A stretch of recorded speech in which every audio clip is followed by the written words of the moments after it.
नमस्कार दर्शक बंधु, आज आम जाना सिंह राशि अगस्ट मास किपरि कटिब। अगस्ट मासटी साधारणतः सिंह राशि मान उत्थान पतन रे भरपूर रहिब। व्यवसाय क्षेत्र में आपण आर्थिक समस्या अनुभव करें। यही मासरे आपण अनावश्यक विवाद रे पड़ी पारंती, टिके सतर्क रुहंतु। विरोधी माने तुमर कार्य को नष्ट करने को चेष्टा करिवे। एही मासरे जहाँ तुमर चरित्र एवं कार्य को नष्ट करिपारे।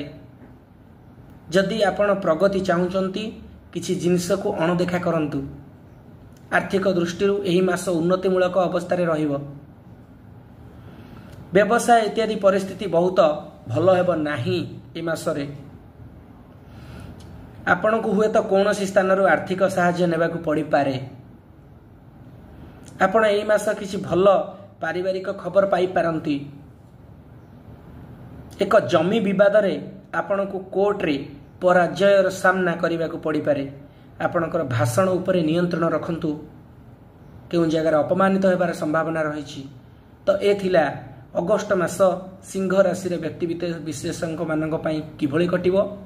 तो जदि आपण को हमर चैनल रो एई कार्यक्रम भल लागुथाय तो आपण सब्सक्राइब कर दियंतु, जहा कि संपूर्ण मागणा अटे। लाइक शेयर सेटा आपन को मनर कथा। कहूछु नमस्कार।